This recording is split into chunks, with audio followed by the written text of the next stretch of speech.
morning, everyone. Right, so this would be when we stopped that day, last week. So, yep, just a small part to go. So the cytoskeleton and also the microtubular array. Okay, so for the cytoskeleton, this is something that's new to you. Okay, because I don't think you have learned in secondary school, right? So the actin filament, intermediate filament, and also the microtubule. Yeah. Then for the microtubular array, the centriole, yes, you have learned that. Cilia, you have learned that. Flagella, you have learned that. Yeah, it's just that maybe you didn't learn much in their structure, and also the function. Also, you didn't learn in the detail as well. Okay, so that is what we are going to cover today. Okay, so overall, we are still looking at their structure, arrangement, and then their function. Okay, so that would be the two things that we focus on. Yeah. So yep, just a quick recap.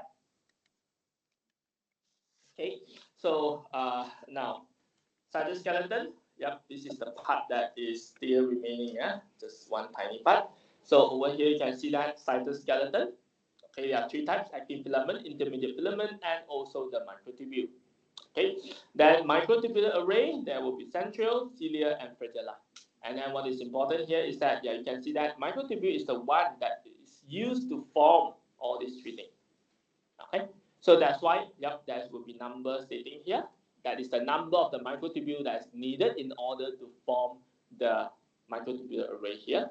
Okay, and then this is the arrangement of the microtubule in order to form the microtubular array here. Okay, so that would be all the important things that you need to know. Then of course the function done. That's it.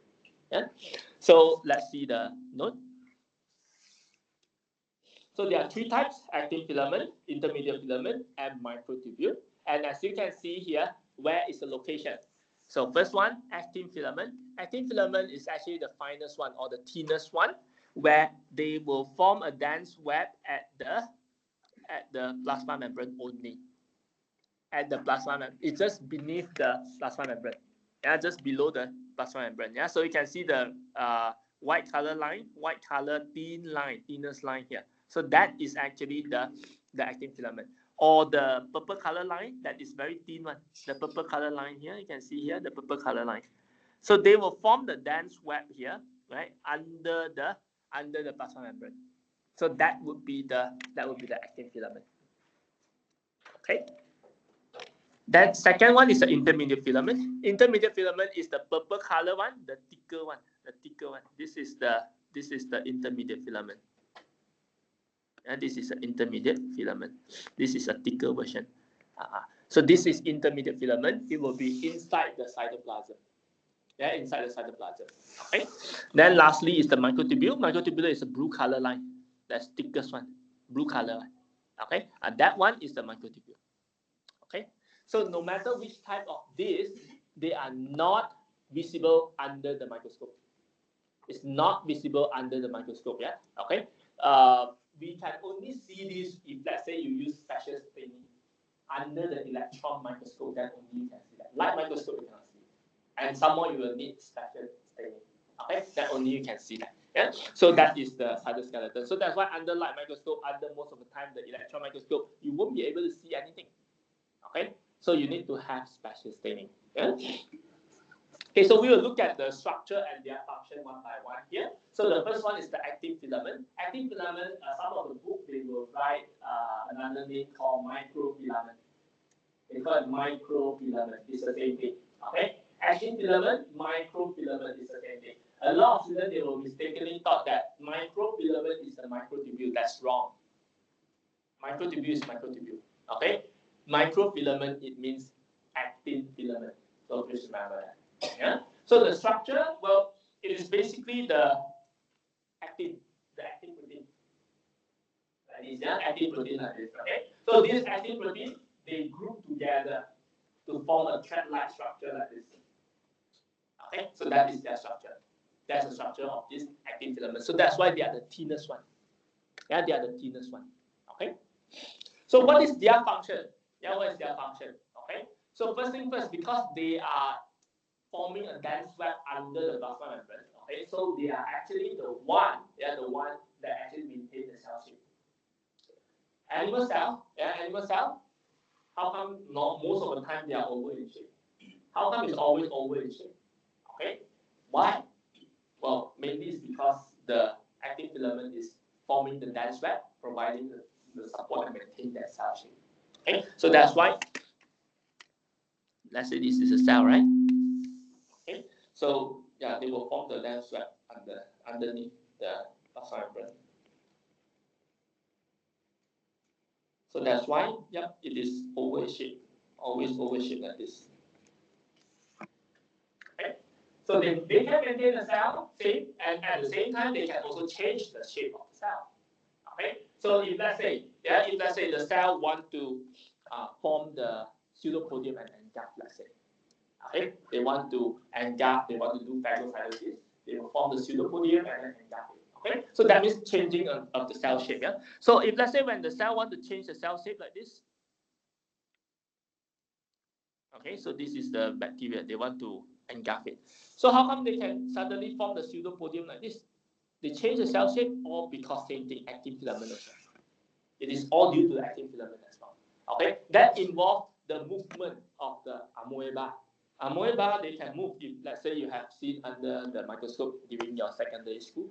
Okay, amoeba from the oval shape, when they want to move, they will be like this. Then they will move towards some part. How come they can move? So movement of the cell, of this type of the cell, okay, slowly, okay, and also the changing of the shape, the formation of the pseudopodium, all this is the function of this actin filament as well. Okay, so that is the second function. First function, maintain the cell shape. Second function, it will be changing the cell shape, allow the movement. But that movement is very, very slow. Yeah. It's more into like streaming. Okay, so that is very slow. It's not like the flagella. Okay, so that would be the second function. Change the shape and move. Okay, then the third one is intracellular traffic control. And you can see here is like moving the stuff around the cell. This is the common mistake. When we say moving the stuff around the cell here, what are the stuff? The stuff would be all those molecules, ion, substance. Okay, it's not the organelle. Organelle is too big for this actin filament to move. It's not the organelle. Organelle is moved by the microtubule, not by the actin filament. And that's the major mistake that a lot of the students do. Yeah? Because some students, they do extra reading and then they see microfilament. So in the question when they say moving the molecule, then the students will thought that, oh, it's the microfilament, then they will write microtubule. Wrong. Okay, microfilament means actin filament, and this actin filament, they can move stuff, but the stuff are those very, very small things, molecule, ion, substance, not the organelle, not the vesicle, yeah. Okay, so how they move the stuff? They move the stuff by cytoplasmic streaming. What is cytoplasmic streaming? They are stirring the cytoplasm. It's like they stir it. Right? They stir the cytoplasm. So, for example, if let's say I have a cell, okay, so let's say this cell is close to the blood vessel, right? Okay, so this is a cell. All right, so now the glucose being absorbed. So over here got a lot of the glucose. Okay, glucose, yeah, not the vesicle, yeah. This is all glucose, yeah. Change it. Okay, so they will absorb the glucose.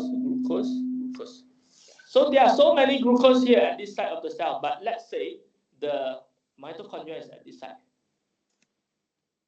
Okay, so in this case, they want to move it.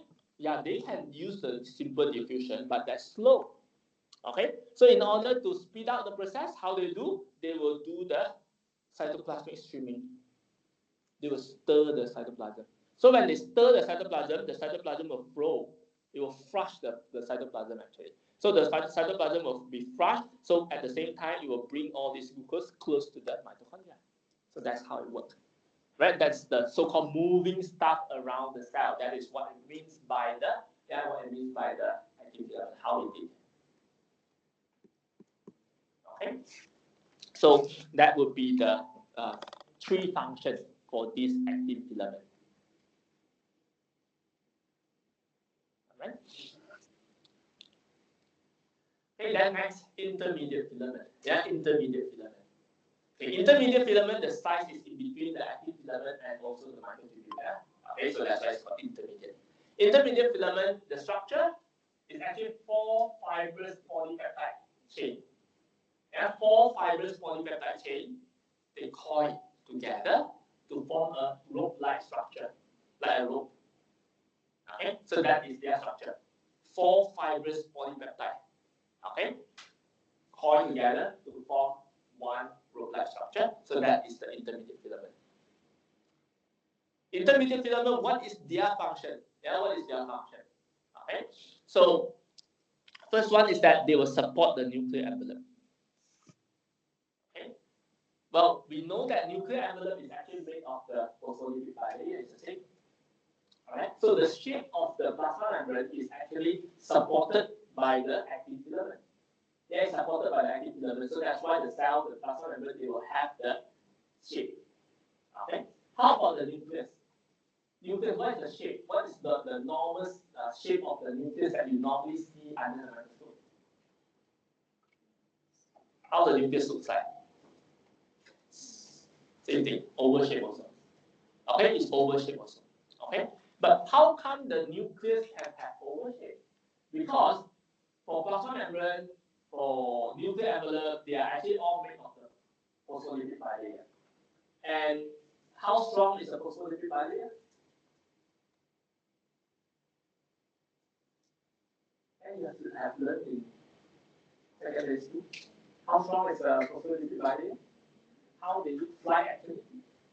How they feel like actually? Yes, it looks like olive oil actually. It's soft, very soft. But then, if let's say they are soft, how come they can have the shape? Okay, for plasma membrane is due to actin filament. So for the nuclear envelope, why they can maintain this oval shape? That is all because of intermediate filament. Okay, so how they work is that, let's say this is a cell, yeah.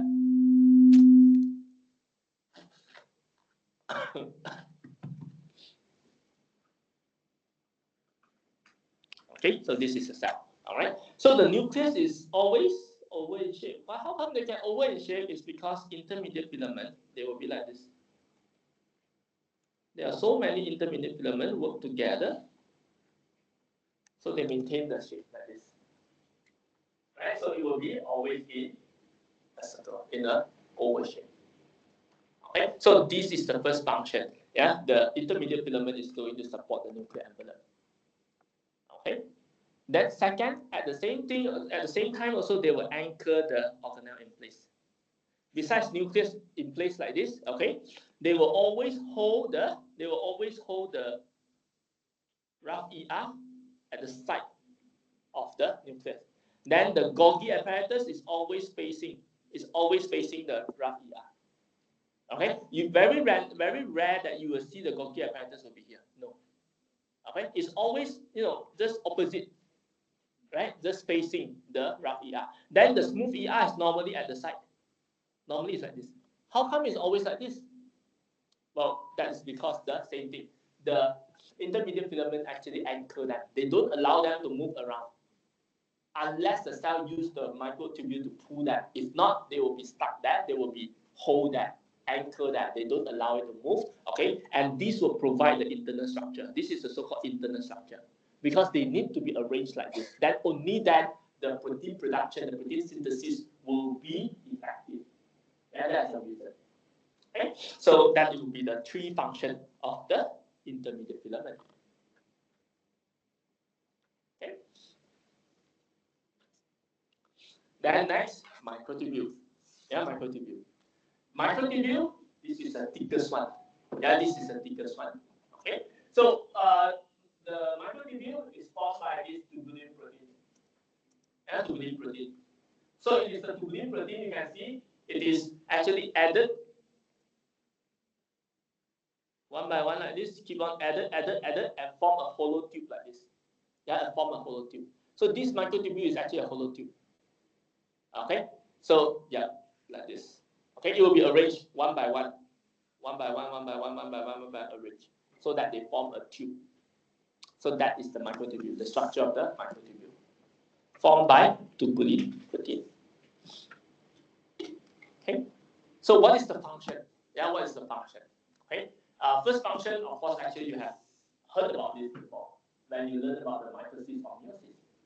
Mitosis, meiosis, what is pulling the chromosome to the opposite pole? Spindle fiber. What is spindle fiber? Spindle fiber is actually mitosis. Actually, you have learned that before. Okay, it's just that you don't know that spindle fiber is actually mitosis. Okay, and in fact, when I searched in the SPM textbook, some of the reference books, they actually use microtubule. They didn't write spindle fiber, they write microtubule. So actually, they are the same thing. So that is the first function. And that's the first function of the microtubule to move the chromosome. Okay, so besides moving the chromosome, they can also move the organelle. Also, they can also move the organelle. They can move the chromosome during the cell division. They can also move the organelle. So it means that they can move the vesicle. They can move the mitochondria. They can move the ER. If they want to move it, they will use the microtubule to pull it. Okay, same thing goes to vesicle. So how they are going to pull that? How come they can pull and move the organelle? They are moving the big stuff, yeah, for this one. Okay, so how they did it? Yeah, so how they do it is basically based on the MTOC. MTOC is the so-called microtubule organizing center. MTOC. One of the most famous MTOC is centrosome.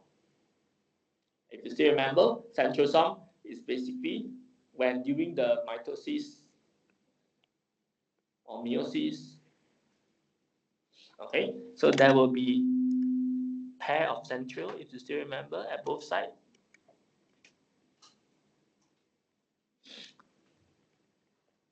So this is a centrosome, right? This is a centrosome. Centrosome consists of two centrioles. Okay, so this is a centrosome. So centrosome, they are actually acting as the MTOC. Okay, so how they did that? Okay, so basically, for example, yeah, this one is a chromosome. Yeah, let's say this is a chromosome. Okay, so let's say I'm the MTOC. Okay, I'm the centrosome. Yeah. Okay, so what can be done is that I will keep on adding the tubulin. I will keep on add the tubulin. So if I keep on adding the tubulin, so of course the tube will be longer and longer. The microtubule will be longer and longer. Okay, so I will keep on adding. Okay, so it will be elongate until I attach to the chromosome or attach to the organelle. Okay, so how I attach it is based on the protein, the kinesin and the dynein protein. Okay, it's based on the kinesin and dynein protein. Okay, so basically there will be the kinesin protein. So I will keep on adding until I attach. When I attach, it means I stick to that already. So how am I going to pull it back? So I will disassemble here. So from the MTOC, I will keep on removing the tubulin protein. So I keep on removing the protein, so the microtubule becomes shorter and shorter. So that's why I pull it back. So that's how the whole thing works. So that is also the same thing, how they pull the chromosome back. Yeah? So this is a chromosome.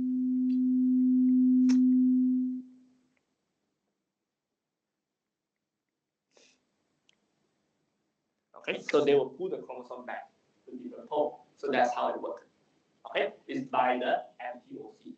They assemble in order to elongate it, disassemble in order to pull it back. Right?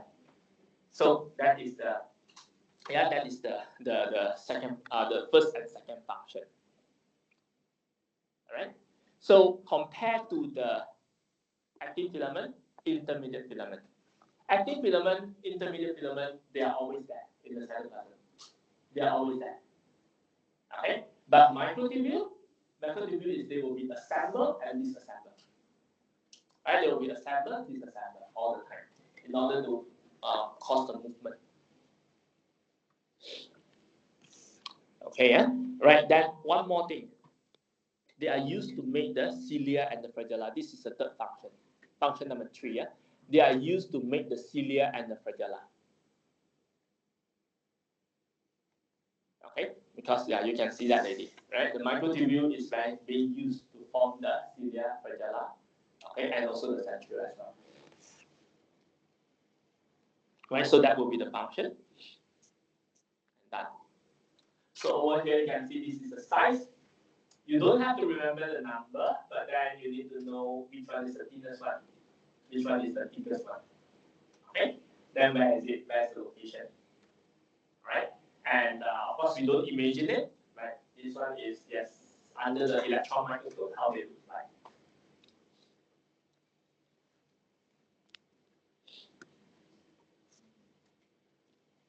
Okay, so a quick application, you have learned that. Okay, so normal questions, normal straightforward question is that the question will ask you, okay, what is the function of microtubule?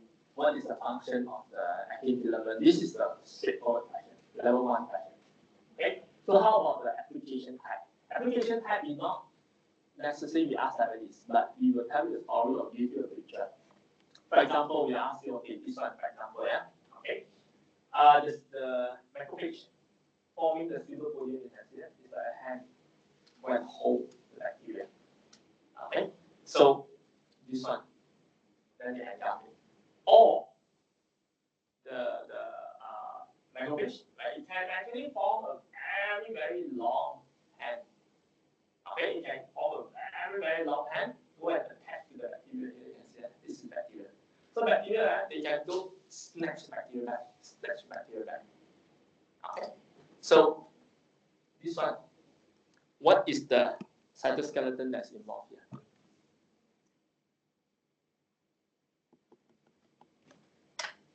What is the cytoskeleton that's involved here in this picture or in this situation?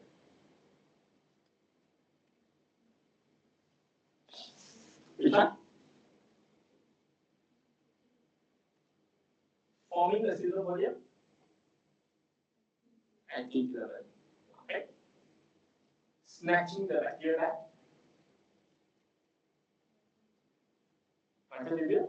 Microtubule is inside the cell. This one is outside of the cell. This is your red blood cell here. So it is still the same thing. It's still actin filament. It is still actin filament because it's, although yeah, I mean this one is purposely one. They purposely show you this picture. It's going to snatch it. It's like forming a tube like this, but it's actually not a tube. This is a cell. This is actually a pseudopodium also. It's just a very long. Okay, so that's why don't get confused.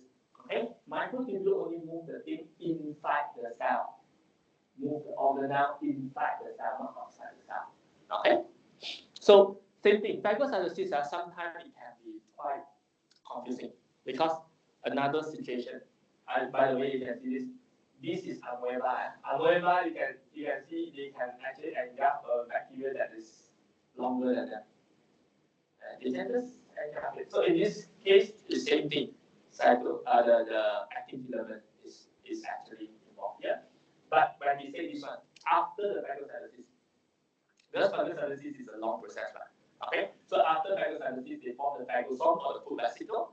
Then the lysosome will move and fuse together. So after they fuse together, they digest it. After they digest it, then these vesicles will actually move towards the plasma membrane, fuse with the plasma membrane, and then the endocytosis occurs.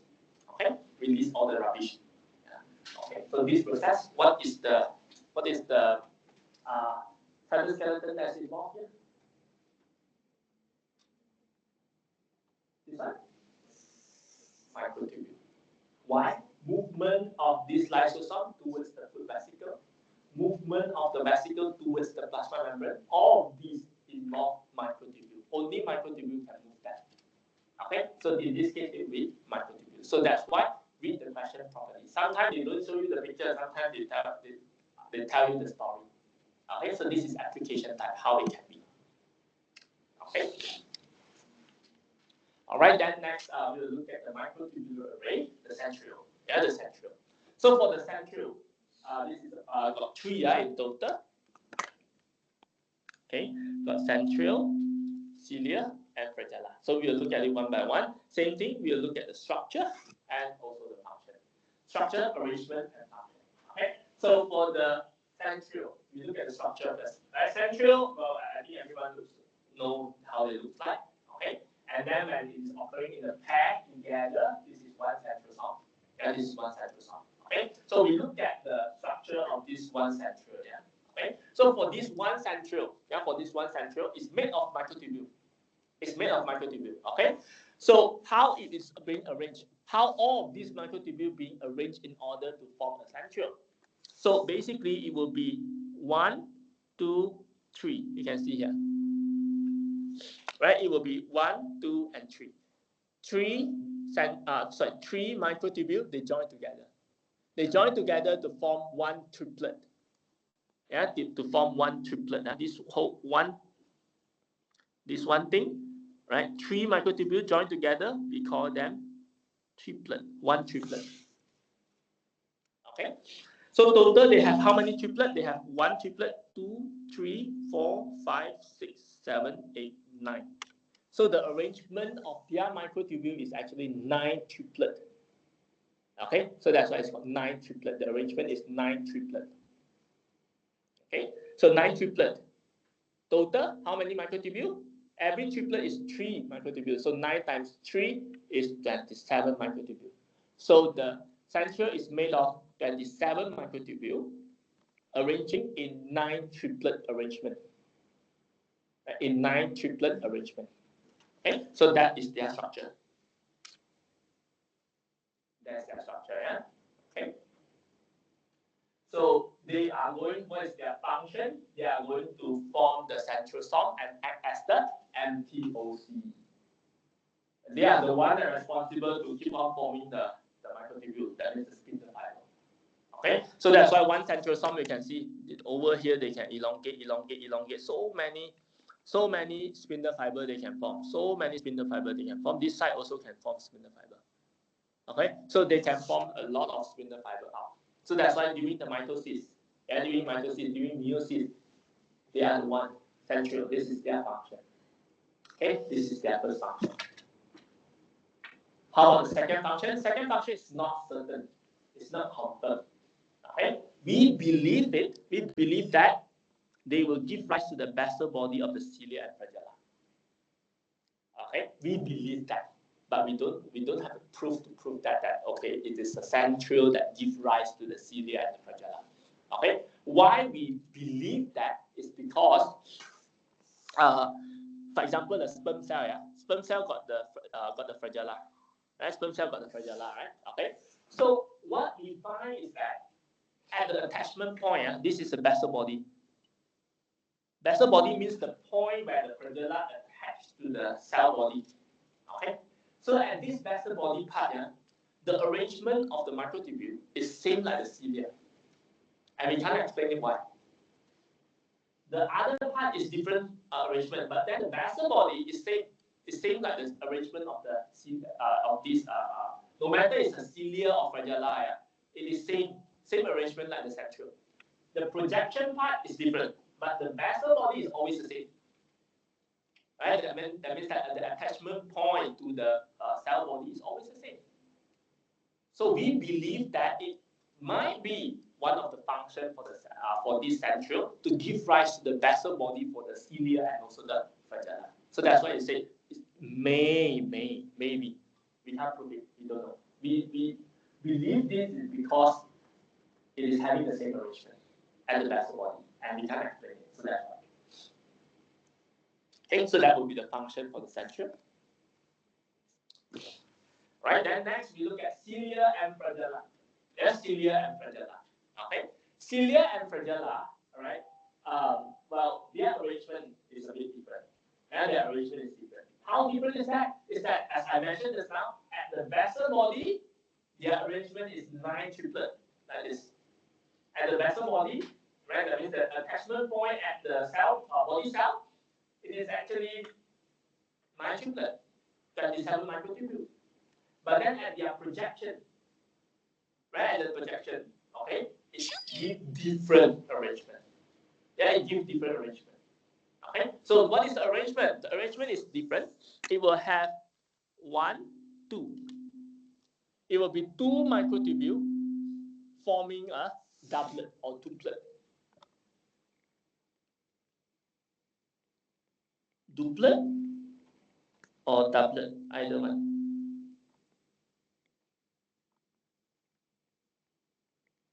duplet or doublet. Yeah. Okay. So they will be joining together.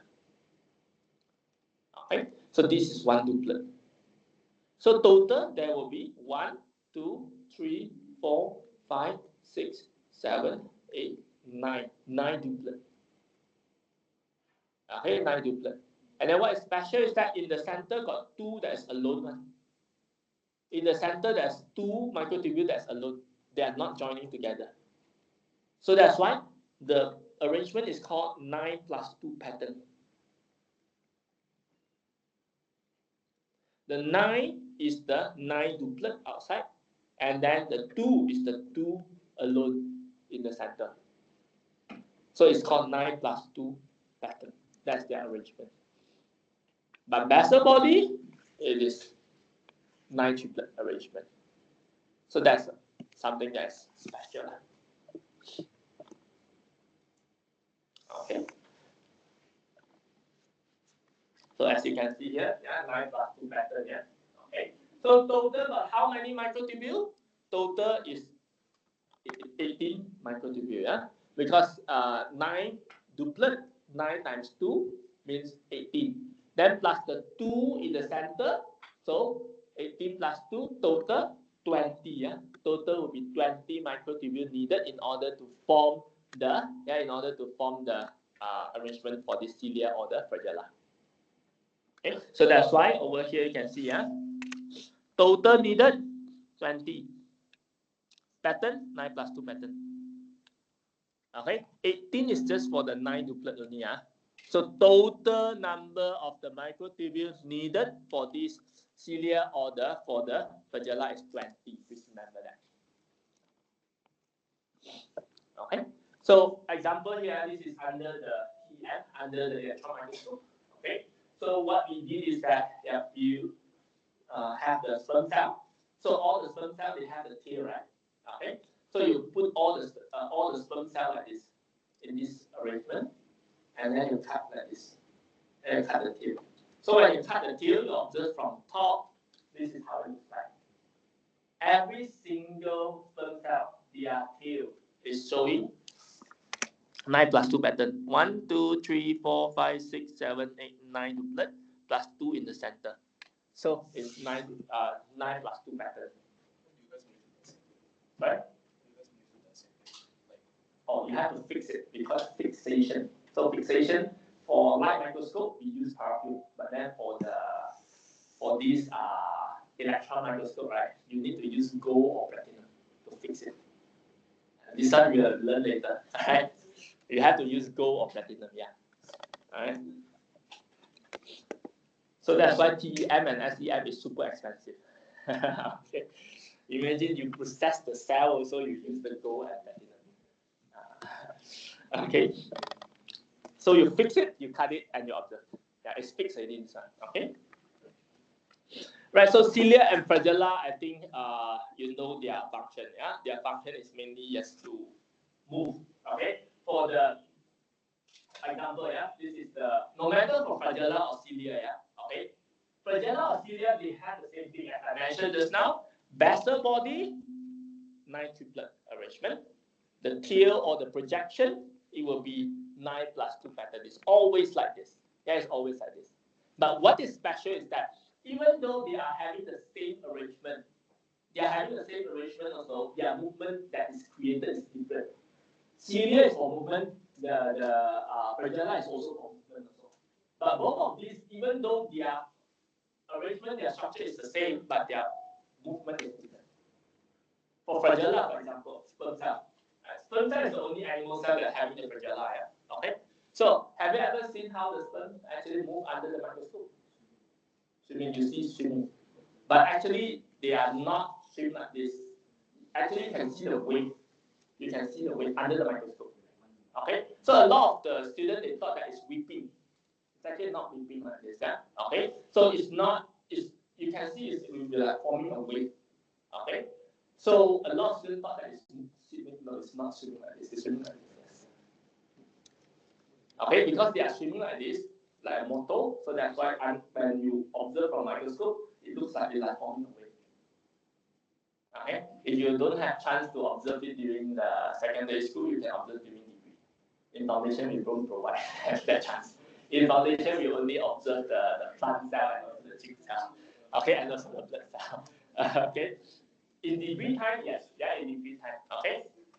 So that is for the flagella.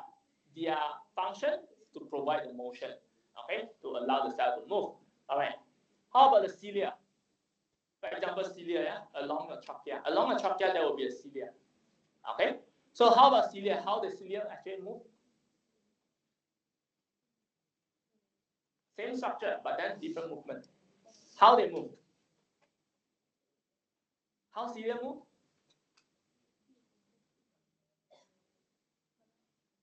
Not like this, huh? Okay. It will be up one direction. One direction. Okay. So it must be one direction because cilia, you imagine there will be so many mucus here. Okay, to trap the dust. So after they trap the dust, then your cilia will move it up. It will sweep it out. Okay, so sweep out and then go to your throat, and then yeah, if you are still conscious, you will push. Okay, but if let's say you are sleeping, you will swallow it. Every night, actually, you swallow a lot. Every night while you are sleeping, this is when you are cleaning the lung. So the cilia will move all the mucus up, then it will come, but you are sleeping, so you will have a dream like you are eating something. So you will eat that. But luckily, our stomach is pH 2, so it will kill everything. So don't worry. Okay, but you eat a lot of mucus every day, actually, every night. Okay, so the cilia, of course, it has to move in one direction. Okay, it has to move in one direction. If let's say it move like this, then what is the point? The mucus up, down for what? All right. So yeah. Then what are the other part of the body that actually having cilia that also need to one way direction? Yeah. No, small intestine is based on the peristalsis. If you base on cilia, it's too slow. It's like, where is it? In the ocean. This is not National Geography. Yeah. This is actually the electron microscopy. Where else that is needed one direction and then move in one direction? Esophagus is by peristalsis. Only found in the girls, not in the guys. Where? Fallopian tube. This is where the zygote moves in one direction to the uterus. Zygote or the embryo moves in one direction. This is another part of the body that is having the cilia. Okay, so these are the examples that can be asked. Yeah. So yeah. So with that, yes, that's basically all about the part 1 lecture. Okay, so we are done.